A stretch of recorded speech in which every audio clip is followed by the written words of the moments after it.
Just enjoy the good weather that we have. I want to compile all of Lynn's good vibes because they're literally like, just enjoy it, make yourself a treat, try to enjoy it, and just make yourself a treat.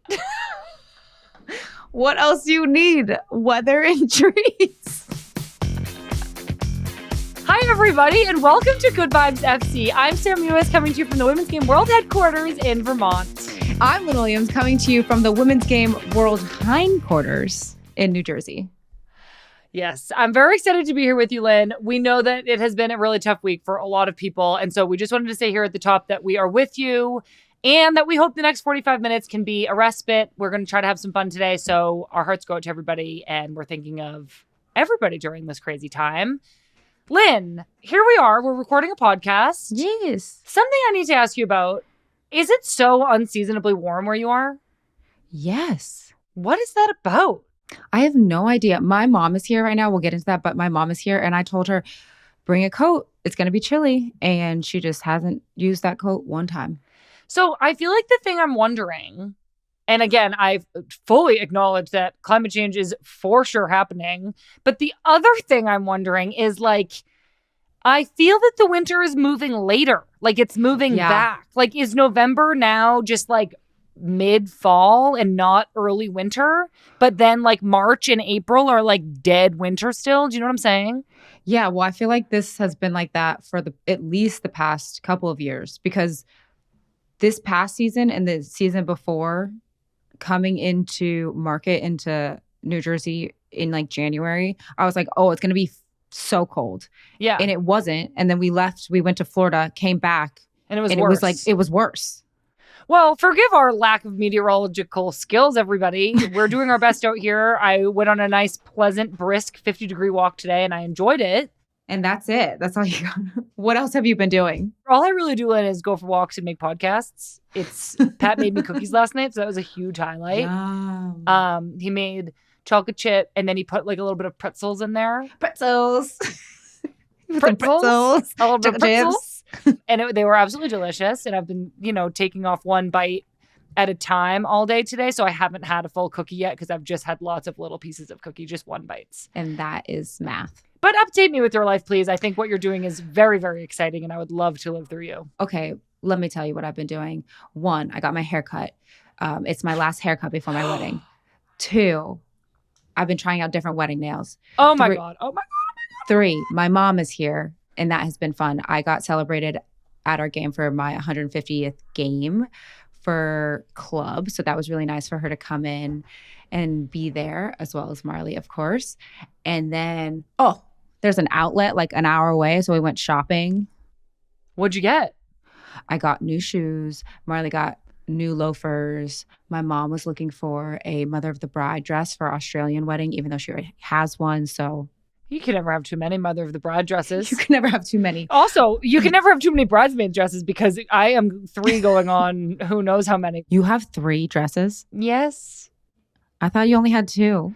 No, I bought 2. Oh my and then gosh, you were yes. like, actually, I want you to wear this one. So I bought the 3rd one. That is true. But I have other uses for all the others already. So thank God. Nobody needs to worry.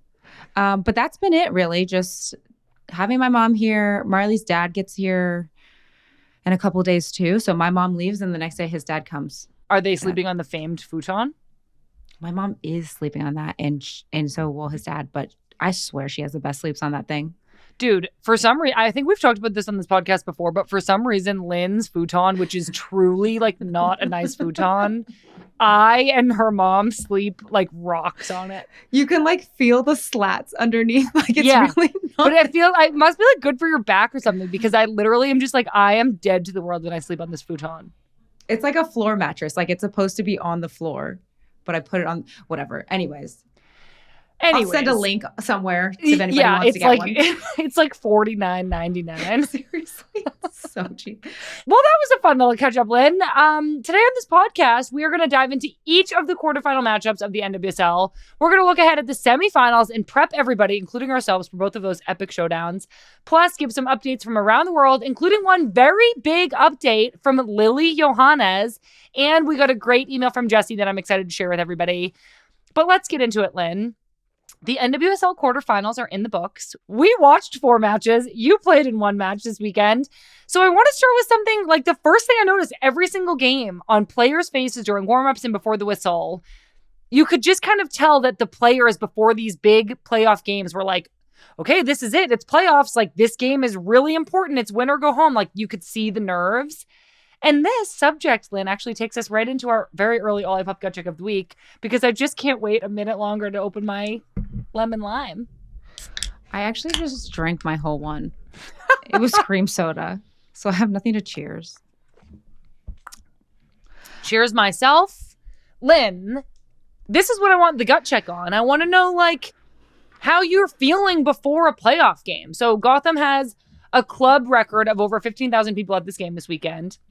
Mm-hmm. What's the atmosphere like? Give us a gut check of, like, knowing it's playoffs, knowing this game really matters. Yeah, I think that, like, even if you're very confident, you have some nerves just because you know the consequences of the game. Like, if it's one of those games where you're like, oh, crap, we didn't click and we lose, like, there's no room for error anymore. It's like we have to win. So definitely, like, a little bit nervous, but I don't know. I feel like right now in my career, I'm just trying to enjoy every single moment, every single feeling. So personally, I was just out there smiling, trying to enjoy some music. My mom and Marley were on the field with me. So that was also, like, such a cool little touch to be able to be warming up and then look at them and be like, hello, it's me. Did you see that? You see that touch? You see that pass? They're, like, not even focusing on me, taking pictures.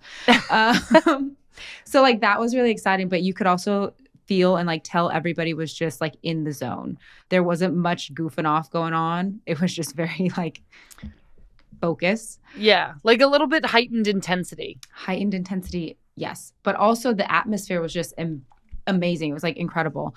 I said this in an interview after the game, but Sky Blue, which was before Gotham, historically was not a successful team. And those supporters have supported now Gotham this whole way. So for like, since the inception of the NWSL, there has been supporters who have just time and time again have been disappointed.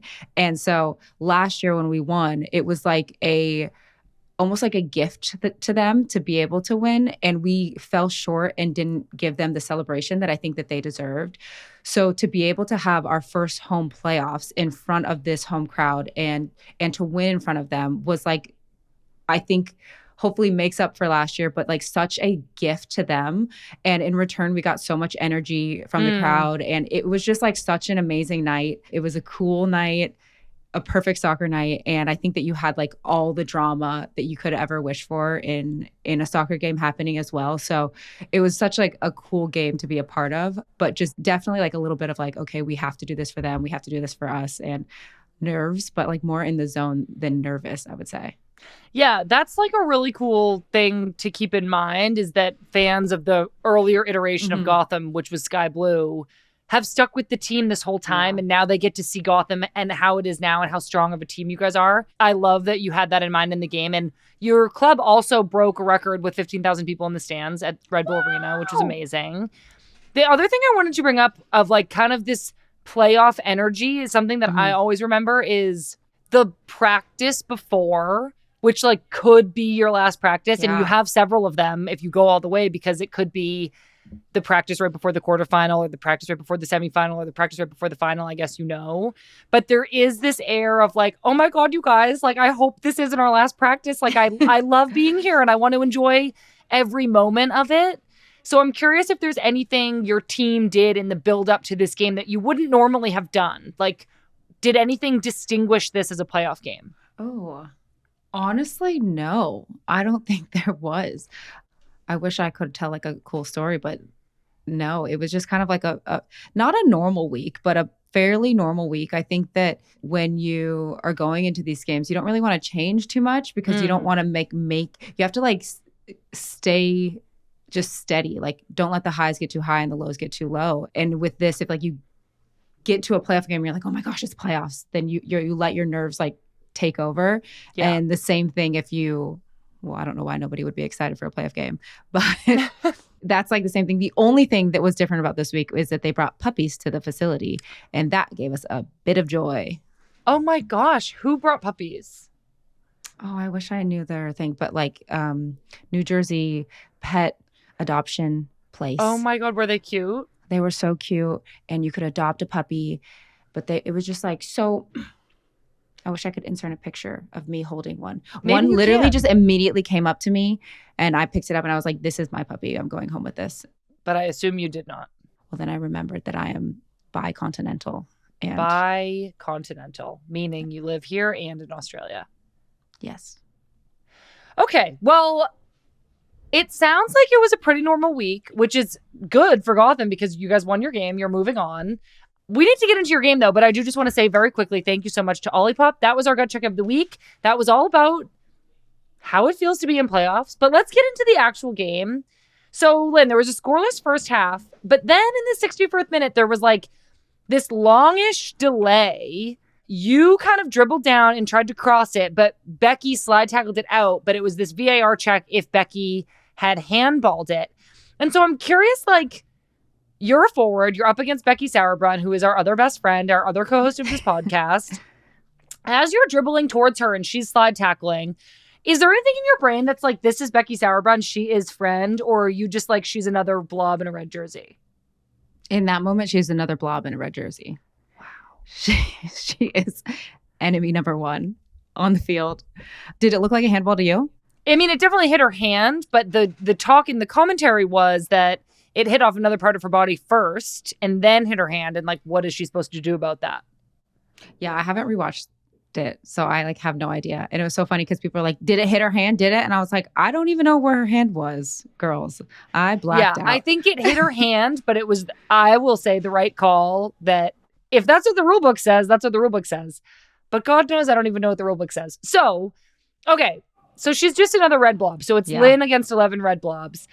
Then in the 67th minute, and I just want to note, this field is full of some of the best attacking talent in the world.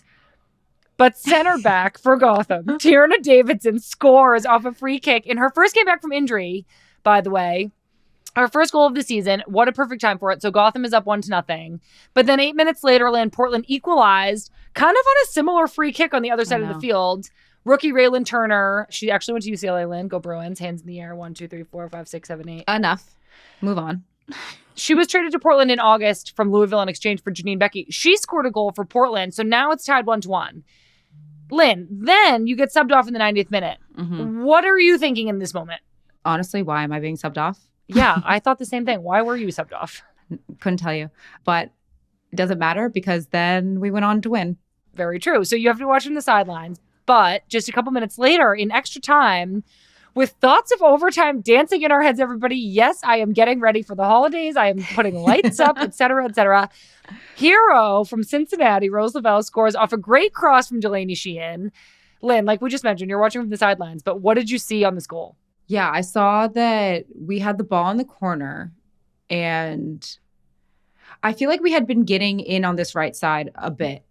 And so, but we hadn't had a lot of numbers in the box until this moment. We were able to get some more numbers in the box. And Yaz, I think, played Delaney a ball through, but then Portland players were collapsing on her. She like kind of faked like she was going to come back out and then just immediately turned and crossed it. And then that sneaky little Rose got her foot on it. And so I thought it was like a great play because we had just been breaking down that side of the field for a while. And it's nice that it pays off. So I was very excited. Yeah. And what do you feel like at the final whistle? I mean, obviously, I imagine relief when Rose scores, then you guys hold it out. You stay strong. You win the game. You know you're moving on. Do you like celebrate it at all? Or are you kind of just like, all right, it's a normal week again, like back to playoff business? No, it's definitely not normal. Like you celebrate. We obviously are so excited celebrating. I went up to the sink because at the same time, and Becky, I think I hugged her and I said, I know you don't want to see me right now, but I'm going to hug you. And she was so like happy to see me. So it was nice. And then obviously saw Sink because that was her last game. So that's like a bittersweet moment. We at the same time are celebrating, but then you kind of immediately move on to like, well, what is my schedule now? Yeah. Like, when are we going to Washington? Are we going early? We have tomorrow off. I know that for a fact. We got a message before the game, not right before the game, but like a couple days before, that it was like, no matter what, win or lose, we'll have Monday off. And then you're like, well, I don't really know what my schedule is. I don't know what's going on in my life. And that's like the downside, I guess, of playoffs is that you just can't really schedule your life because you have no idea what's happening. I actually have a bunch of questions for you about this a little bit later in this podcast. Once we've established everybody that is in this situation and who doesn't know their schedule, we want to explain to the listeners what that feels like as a player, but that's coming up in just a couple of minutes. Lynn, you already shouted out Christine Sinclair, legend of the league, legend of international soccer. We are all so much better off for Christine Sinclair having played in this league and playing this game. So shout out to Christine Sinclair. And then also shout out to our co-host best friend. We love you so much, Becky. Hopefully we will have her back on this podcast very, very soon. But what an incredible player. What an incredible competitor. We love you, Becky. And we can't wait to hear from you. Okay, Lynn, let's talk about some of these other games. On Friday night, the first quarterfinal was Orlando versus Chicago, and that finished 4-1. A pretty decisive victory from Seb Hines and the Shield winners, Orlando. I thought Orlando had really the run of the game. They were kind of all over Chicago from like literally the first minute. Haley McCutcheon scored for Orlando off a scramble in the box after a short corner. That was her first goal of the season. And then a few minutes later, Barbra finished a nice goal off a quick turnover. There was a ball in behind, and then just speed and instinct took over, and Chicago's backline just couldn't keep up.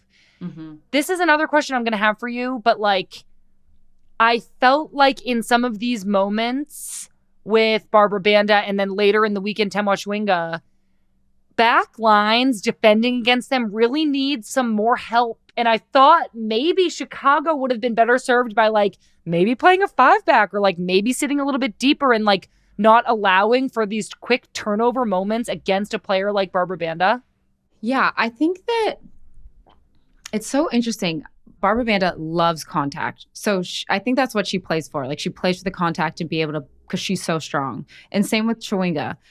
But sometimes when not that I'm a defender at all, and I know it's really hard, sometimes when I'm watching backlines defend very fast players, I feel like the angle at which they're going is like, if you can't for 100% certainty know that you are going to get to the ball, you kind of need to go towards the goal more.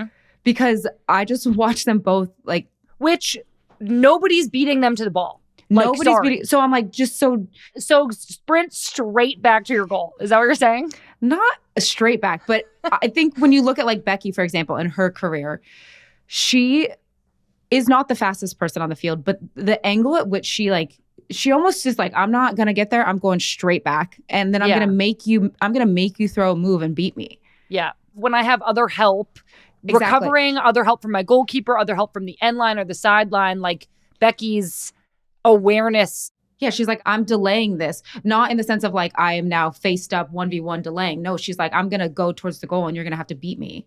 Yeah. And then by that time, hopefully I'll have some more help. So I think that like, again, these are two strikers that are just incredibly fast, but also incredibly talented. But sometimes I'm like, why would you go towards the ball? You knew you weren't going to get there. And now they have open space because they beat you. Yeah, it's definitely tough. I think that Barbra Banda has had an incredible season. She's a really difficult forward to defend.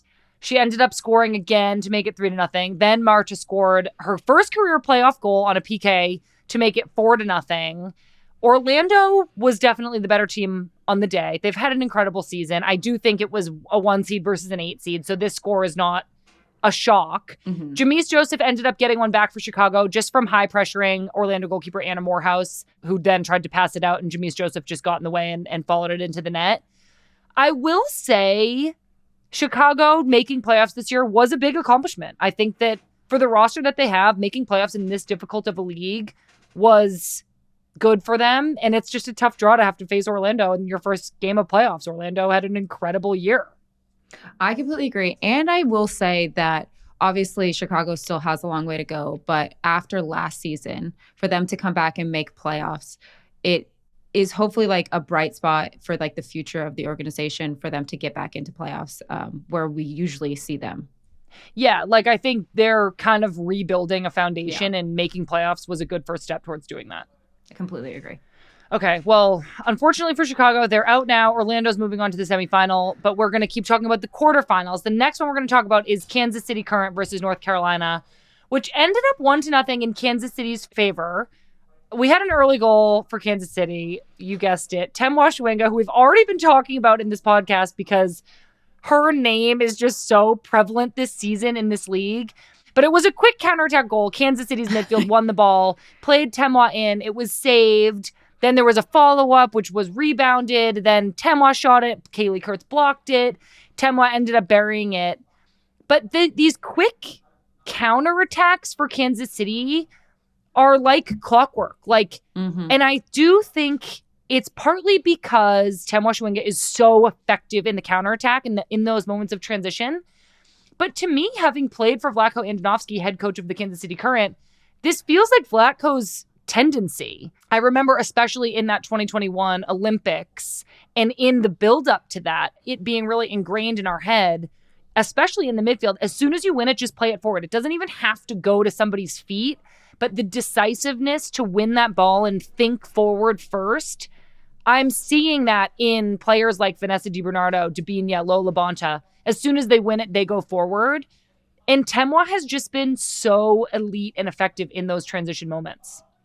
Yeah, definitely. I think that as well as that is, it's not just like go forward aimlessly, like boom it for no reason. But when you have somebody like Temwa Chwenga who can make up that ground, you don't have to play the most perfect ball. Like I think there's so many times, even on that goal, the amount of space that she made up on Kaylee Kurtz to get to the first ball, I was like, we're watching a video game. Like, this isn't real life. I'm in a sim.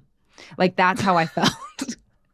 And so why mess around with the ball trying to make the perfect pass when you know you have somebody's in their arsenal is just speed to be able to get there. But also on the other side of that is, I think because Temwa brings so much attention towards her, it allows other players to have success too. So on the goal, so she gets it, she shoots it immediately, it's saved. But North Carolina, like their whole team didn't necessarily get back behind the ball. And you see Dabinia sprinting like for her life to get in there. So then she has the first shot, banks off the post. And then unfortunately, Kaylee Kurtz wasn't able to get the second rebound. But they're like busting the butt. They know they're not going to catch Chwenga, but they know if anything happens, like I will be the second person to get the ball. And I think that's double scary because you're like, crap, if we don't get this first one out, there's going to be more people coming. Which, like, Lynn, kind of is another Vlatko coaching thing. I mean, Dabinia, 100%. We've played with Dabinia for years, and like, I have seen Dabinia on teams other than Kansas City bolting into the box full speed because that's a Dabinia characteristic. But in my head, I'm like, Vlatko is saying to everybody, you need to be full on sprinting into the box. And it kind of makes me think like Vlatko has had such a public coaching moment recently, coaching the U.S. Women's National Team. And a lot of us who have played for him and who are now watching, and even players who have played against him, coaches who have played against him, maybe know his tendencies, maybe know his style of play. Not that it has really worked. Like, you can know somebody's game plan is to like utilize a player like Temwa Chwenga, but you can't necessarily stop Temwa Chwenga. But I'm wondering if you think it's like a disadvantage at all that Vlatko's kind of game plans have been on display. Yes and no. I think that if you can get a team that is so good at doing the thing, even though you know it's going to happen to you, like it doesn't matter. It makes me think of us in 2018 and 2019 with the Courage. Like you knew exactly what we were going to do. We were just so good at doing it that teams couldn't stop us. And then we kind of like lived and died by that game plan. And I think that that's the same thing that happens with Vlatko and right now Kansas City is they're just so good at playing forward and playing Chwenga. And as of right now, nobody's been able to stop her. And I think that like the game against Orlando, even though that they're tied and Orlando won. So I guess Orlando had figured it out one time in the season. So they haven't beat Orlando. So maybe like now looking forward, like who knows? Are they going to be the people to stop Chwenga? Because I think like that is what's the difference is, yes, Vlatko has like his game plan, but then they also have Chwenga. So those are like two kind of like not completely different, but like two different things. Like maybe you can stop the game plan, but then you still might not be able to. She might just do something completely out of the game plan, like she did a few games ago, where she stripped somebody dribbling of the ball against Bay, and then dribbled in and shot herself. Like, you can't plan for that. No, you cannot plan for that. So I think that, like, not to take away from anybody else's talent on Kansas City, because even before this game, she didn't play and they ended up winning as well. But it is like an incredible cheat code that they have. Yeah. I mean, she's in incredible form. She's an incredible player. She has scored like buckets of goals this year. And I think everybody is excited to watch Temwa and Kansas City take on Barbra Banda in Orlando in the semifinal this weekend, which we're going to get more into in just a minute. First, we need to talk about this Washington Spirit versus Bay FC quarterfinal. Bay FC were playing away at Audi Field. They scored first, a goal from Asisat Oshuala. Just 4 minutes later, the Spirit get one back with an incredible dribble from former forward, now center back, Tara McKeown. It was a really great shot. I love seeing this. Tara McKeown stepped in front of Asisat Oshuala, kind of intercepted this clearance, and then dribbled forward about 10 yards, like cut around a player and shot. And it was like, you could kind of tell that Tara McKeown has been an attacker in her life. Yeah. I feel like recently I've been watching a lot of defenders score. So I think that's exciting. I know. Freaking Tierna in your game and this one. I know. And also, obviously, this isn't NWSL, but Naomi scored 2 goals with the national team. So, like, I just feel like I have been watching defenders score for the last couple games.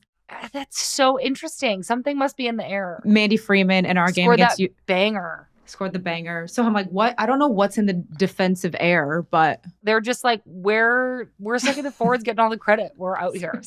Okay, so then this game, Spirit versus Bay, ends up going into overtime. The Spirit score again. Trinity Rodman crossed the ball into the box, and unfortunately for Bay, Caprice Tedesco headed it into her own net.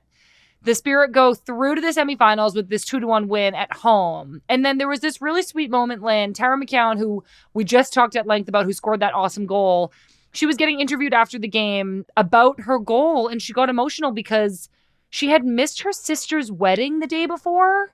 I just thought that our season wasn't over yet, and any way that I could help the team win, I wanted to. I'm getting emotional. I missed my sister's wedding yesterday, and this team means a lot to me, and it was all for a good reason, but I love her, so shout out to my sister. Oh my gosh, I could cry for it. I know. I think you and I both having sisters, like, oh my gosh, to miss your sister's wedding must have been so devastating. So I just wanted to take a minute and, like, kind of shout that out and talk about what it's like making sacrifices to play this game and knowing the date of your sister's wedding for so long and knowing that you might have a conflict. Yeah, I mean, obviously her sister didn't know playoffs. Like, as our soccer schedule gets longer and longer, it's just harder to plan things, and you can't keep putting off dates because we have soccer events. Like, you can't tell somebody to put their life on hold for you. And I think that is one of the things that when we say we sacrifice so much for this game, of course we sacrifice our bodies. Like, the injuries that people have that will last a lifetime is crazy. And then the amount of life events that go on that we don't get to be a part of, it hurts sometimes. Like, we love this game so much that you're willing to miss your sister's wedding because you know your team is going to make the playoffs. And I just don't think that gets enough credit of like how much we pour our heart and soul and bodies into this game. I know you've been there before, and yeah, what are your feelings? Yeah, I mean, I think like hearing her, she got emotional in the interview that she did post game. And just knowing that she then had this moment where she stepped up and scored. Like, I do sometimes think that emotions can carry you in a game like this. I remember some of my most emotional pregame moments led to really great performances.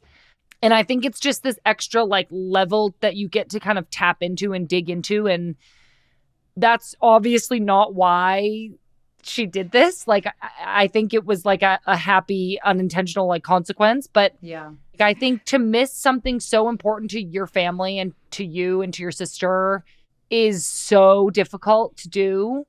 But I remember being in a position like that where it's just like, yeah, but like it's playoffs. Like, I can't miss this game. You've just worked all year for this moment. And yeah, you can't miss it. But you do have like a moment in your head. You're like, do I miss it? Like, Yeah. do I go? Because obviously that's going to be something I'll never be able to get back, is watching your sister get married. But then on the other side, you're like, this is also a moment personally I'll never be able to get back.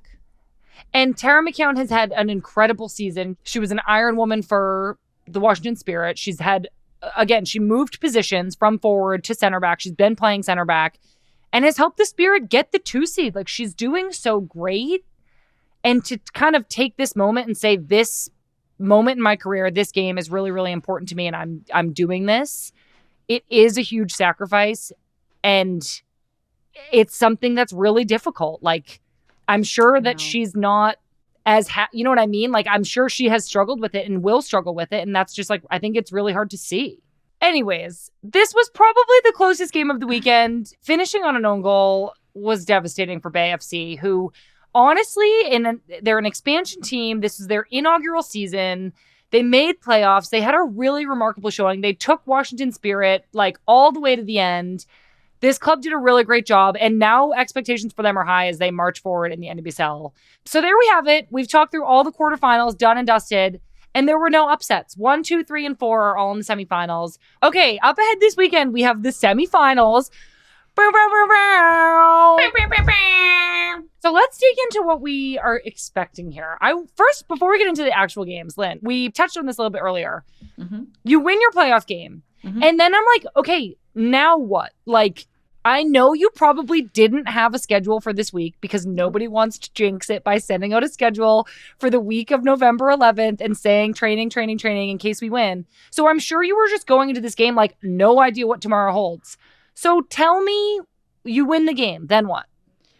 Well, it's actually a little funny. We did get like a sent.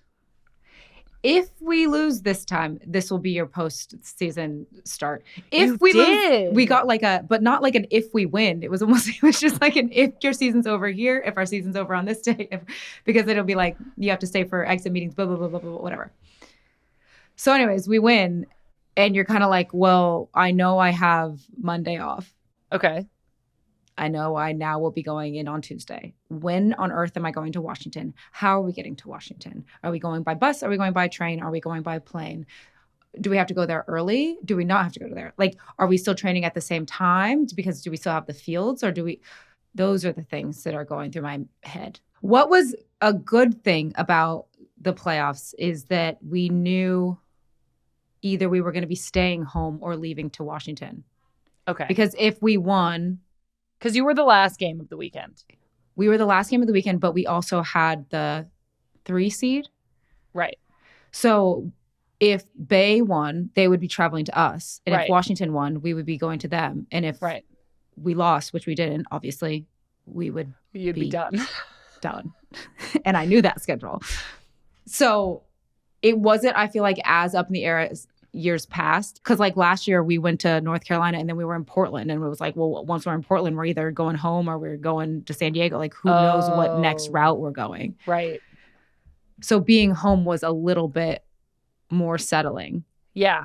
But still, you're like, I don't know what.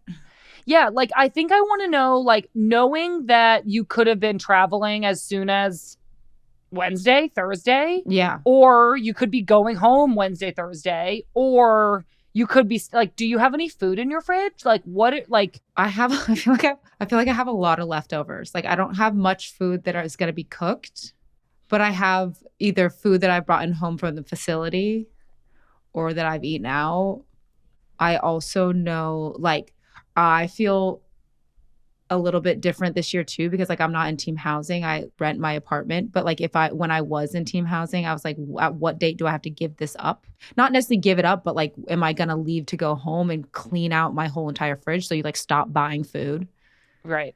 And you're like, oh, time to get a whole new ketchup mustard situation going. Yeah. Yeah. Or you're just like, I just guess I won't be having that.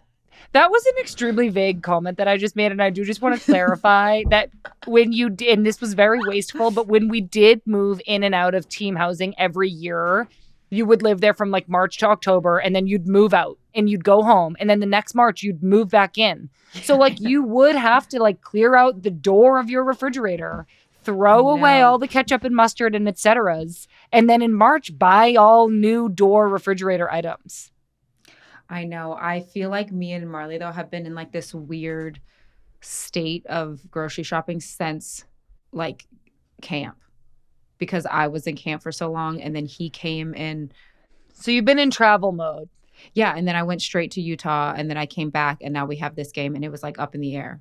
So it's like our food shopping is one day at a time. Yeah. Like I think I bought random things where he was like, none of these things go together. And I was like, I know. It's just. It was desperate. It's like when I come stay with you and I get my special opportunity to go to Whole Foods. So I get sushi and guacamole and mangoes. And you're just like, ew. What? But can I have some? Okay, so now, at least you know now, you are going to play the Spirit in DC on this Saturday at 12 p.m. Eastern Time on CBS. And I want to talk about this matchup a little bit. And I know that Lynn for the Gotham Bats is not going to give anything away. So I will say, when you're watching for the Spirit, of course we're going to be watching for Ashley Hatch and Trinity Rodman. Plus, apparently Tara McKeown, who is now a goal-scoring threat from the back. Lynn, watch out for her. There is also this one player for Gotham. What's her name? It's on the tip of my tongue. It's me. It's Lynn. She's the NWSL all-time leading goal scorer. She's very, very good. So she's a very special player to look out for. And then Rose Lavelle is in great form for Gotham. Emily Sonnet is playing outstandingly right now. It is super convenient for me that all three of my best friends are so very, very good at soccer, and I get to just talk about them on my podcast. But Gotham also, Lynn, has a really deep bench. Mm-hmm. And so I do want to ask you about that. Like, Delaney Sheehan subbed on. She went on to assist the game winner in the quarterfinal. Bruninia subbed on. Jenna Neiswanger subbed on. You guys are, like, subbing in world-class players who are really changing the game. And I'm wondering if you think that's one of the things that's going to make a difference for you moving forward in playoffs. Of course. Well, first of all, I want to go back to Emily Sonnet. I really feel like she got snubbed from Team of the Month. I just want to say that. I do, too. Second, I got a second motion from Sam, so we're going to add her in there. Second of all, I'm going to answer your question now. And I do. I think that we have been talking about this all year long. At the very beginning of the year, obviously, we had like a rocky start and people were like, this super team, blah, blah, blah, whatever. And I'm like, okay, well, you guys just got to give us a second to get to know each other and figure out how we play because we brought in so many new players. But I think that in the last couple of months, again, we have played so many games just with CONCACAF tournaments and everything. But also, like, we have to have the ability to rotate and play with different people with us and different partnerships and all of the things. And so I can only imagine you play against 11 people and then you look up and you're like, oh my gosh, now this next person is coming in that's a world-class player. I truly believe that, like, that's what broke down Portland is they just looked a little bit tired and we were like, all right, great. Our players might be tired, but we're going to put in more players that are just as or even better quality, you know? Who have all been starters at some point this season. Exactly. Like, who are, like, it. I think that's, you know that expression, like, we have 14 starters? Mm-hmm. It's like, obviously you can't, so there are 3 players who are not going to start. But the idea is that on any given day, Gotham has more than 11 people who could reasonably start the game. 100% and have started the games. Because I feel like even with that, you think of like, okay, well, you could, but we're only going to always start this 11.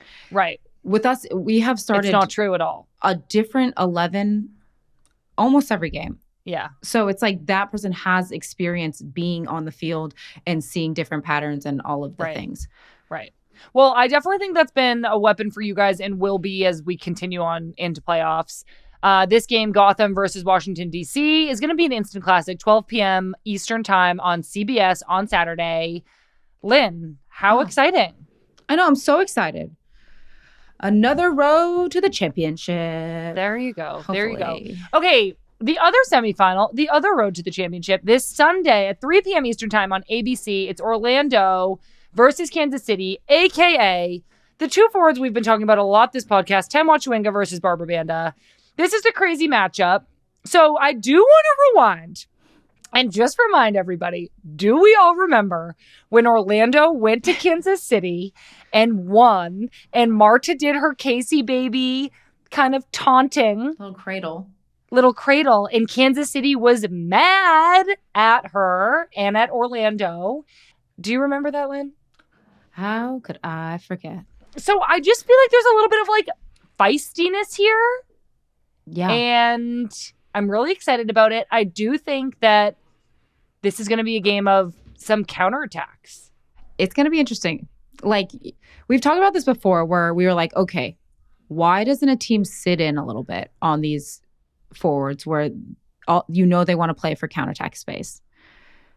Because then you have to like make the margin of error for your balls through perfect. On the flip side of that, though, if you sit in, there is more counterattack space. So I'm interested to see For you, yeah. Like if you're the team sitting in, you're going to have more counterattack space. So I'm interested to see if one of these teams change their tactics, if they're going to be like, no, we are going to live and die by our game plan and how we play. Also, is it just going to be like battle of the forwards, battle of the nines? I know. I mean, I think it obviously is. It's like the Golden Boot winner and then the Golden Boot runner-up. I do want to just say both of these coaches have had incredible seasons. Seb Hines for Orlando, Vlatko Andonovski for Kansas City. Both of these teams have also been very well-rounded all over the field. I do want to shout out the midfields. Marta has been spectacular for Orlando this year. Summer Yates has had a great season. Kansas City has, I mentioned them earlier, Vanessa DiBernardo, Lo Levanta, Dabinia. The midfields have been so great at feeding these forwards. But I do think that the thing that's going to be talked about the most is Temwa Chwinga and Barbra Banda. They're both different players, but they're both the forward that's like circled in red on the team sheet. It's like, this is who we need to look out for. Yeah. And so I feel like we touched on this again earlier as we talked about these two teams playing their opponents this past weekend. How can the other team adjust? How can their midfield help the back line? How can your back line be organized and strong enough and like support each other enough to handle a forward like this when they do get the ball or when they do get played in behind? And I think what I noticed in the games this weekend is that there wasn't enough support. Like when a midfield turns the ball over, let's say against Kansas City, like that has to be like a huge no. Like we need to do anything except turn this ball over here, whether that's foul immediately or like just be way more careful in the midfield or even like play through the midfield less. Like those opportunities that the midfield, like I felt like I wanted to see the midfield of North Carolina support North Carolina's backline more, knowing that they were up against Temwa Chwinga. I completely agree. I think what's a little bit different is Orlando knows they have Barbra too. So it's like kind of which one is better? Like which one do you have to worry about more, I guess? But I also think that like the midfield and the backline's ability to react quicker. Because I think we know Vlatko, anytime they lose the ball, they're immediately going forward. So anytime Orlando loses the ball, they need to get immediate pressure on the ball and your backline needs to drop. So like right. So sometimes I think people like are going to her and the ball goes back and then she immediately makes up space. And I'm like, well, somebody, sure, one person has to go with her, but the other people need to drop. Quickly. And so I don't know if it's like the answer is necessarily like just pack it back in there, but it's like reading the cues faster of like, I need to give myself room for error to make up this, because the ground that she's making up, Chwinga, is like crazy. But even Barbra Banda, like on her 2 goals this past weekend, she made up a lot of ground too. So I'm like, you guys just drop faster. I think the way I'd look at this game is also like, let's say the forwards get stopped. Like, let's say both defenses, and I'm not taking anything away from Orlando's defense, who have had an incredible season, 13 clean sheets out of 26 matches, which is so impressive. But let's say both defenses are able to stop Temwa Chwinga and Barbra Banda.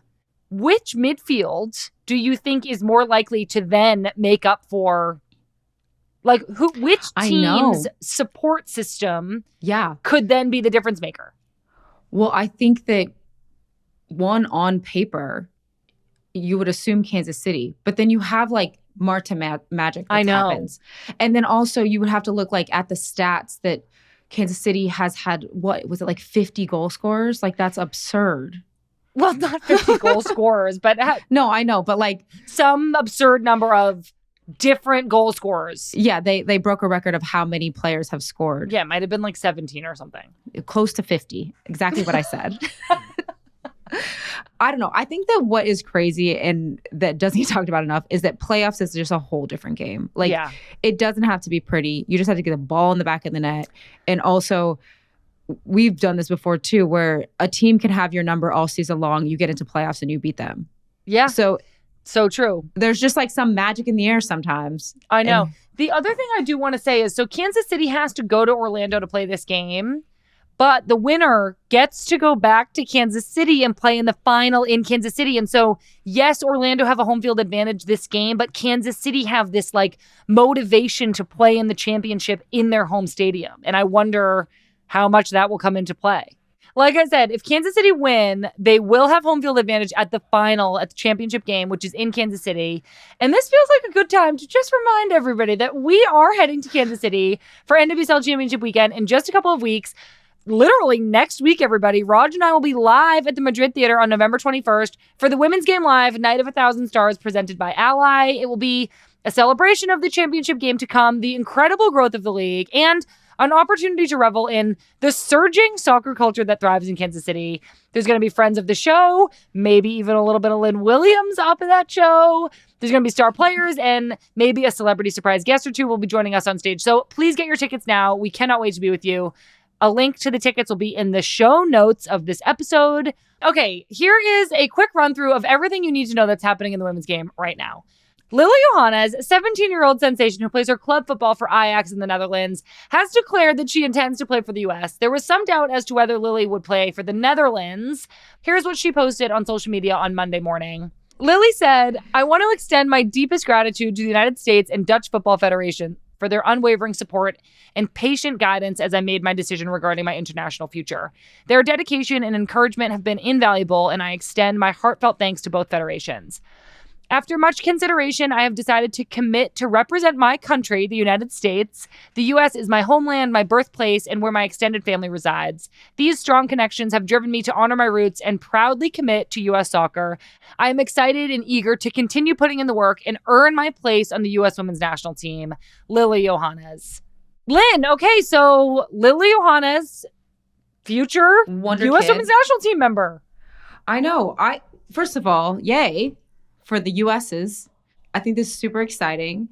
I also just think that it is really cool and impressive to be that young and have multiple countries vying for you, just fighting over you. Just being like, please come here. Like, I just think that that's such a cool and unique position to be in, and a little jealous, but I'm so happy for her. It really, honestly, I'm not like trying to be like, oh my gosh, look at me, but it puts it into such perspective to think about me at 17 years old going, I'm ready to play for the national team, and as if they would have cared. Like, it's so cool that this is how good of a player she is, where the women's game is at right now in the world. I think it's incredible, and I'm excited for Lily. I think this is a really cool moment. I know this last camp, when we were in the locker room, we were playing a song, you know, the one that's like, I love college.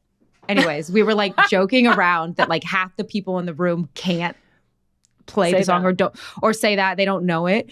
But it's just really interesting, like where the game is at right now. The fact that we didn't even have like the ability to do that because it wasn't an option, but also like I couldn't do that. Like, I was not good enough to do that. Oh my God. I know. So it's just like, it's incredible that not only are people bypassing college, bypassing high school, going straight to the pros, and now having two federations just fighting over you. Like, it's just incredible. So as a U.S. women's national team player, but also eventually fan, it's incredible. So yeah, it definitely speaks to Lily's development and the opportunity that she had to go and play for a club like Ajax, to develop as a player into the kind of player that at this age is able to make a decision like this 100%. And have it be relevant to the U.S. women's national team. It's super impressive. I'm really happy for her. I'm really happy for us. It is such good news for America. Okay, moving over to the WSL in England, just some score updates. Arsenal got a big 3 points over Brighton with a 5-0 win, which puts Arsenal in fourth, just 1 point behind Brighton. Good news for Arsenal after a tumultuous start to the season. Man City stayed undefeated this weekend with a 4-0 win over Tottenham and a hat trick from Bunny Shaw. Chelsea beat Liverpool 3-0. Upcoming this weekend in the WSL, Chelsea will play Man City on Saturday at 12:30 p.m. So just so everybody knows, you are going to need 2 screens on Saturday at that time. There's an NWSL playoff game and a WSL big matchup between Chelsea and Man City. I also wanted to let everybody know that Champions League is picking back up this week with games on Tuesday and Wednesday. And then finally, Lynn, my last news update, the off-season, which is the reality show on X, executive produced by the NWSL's own Midge Purse, talking about, I think it's 12 NWSL players off-season when they're all together at a house in Miami. There's 4 episodes out. Has 87 million views, at least. I saw this days ago. So, like, they're pumping out the views. That's incredible. How cool is that? It's just another thing that says if you put us on TV, people will watch. Amen. Boom. Amen. Okay, let's go to the inbox. We got an email from Jessie. Jessie said, longtime listener, first-time emailer, I wanted to share a fun coincidence with you. Did you know that about a year ago, some women in the Boston area started Good Vibes FC, a group for queer women, non-binary, trans people to play pickup soccer. We gather every weekend when it's above freezing, welcome all skill levels, and are just out here to have some fun. We were so hyped to hear you named your pod series Good Vibes. Your podcast has been a great way for me to learn more about the professional soccer world and continue those good soccer vibes during the week. Jessie, how cool, Lynn, that we have the same name as such a cool group of people playing soccer together in Boston. I know. I thought the rest of that was going to say, what a coincidence. You stole our name. We're suing. Oh my gosh, please don't sue us, Jessie. We're sorry. That is so cool. And what a coincidence. It's so cool. And you know what I will say to prevent the suing is when we have merch, you guys can pretend it's your merch too. I wonder, Jessie, if you guys have stickers, we should get stickers and we should exchange stickers. That would be really, really fun. We do have a patch, but it just says the women's game. But we are working on a whole new... Well, we should exchange something is what I'm saying. We should exchange something. We should exchange, 1, this fun email that we were reading aloud on the podcast. And 2, next time we're in Boston, we would love to come out. This sounds so awesome. Jessie also included that dogs are welcome. Jessie and everybody who's a part of Good Vibes FC in Boston. So cool. We love it so much. And what a great name. The best name, some would say. Okay, don't forget, everybody, you can email us with your own questions for the podcast, or you can just send us an email. God knows I sit here and I love reading them and interacting with you all. Email us at womensgamemib@menandblazers.com.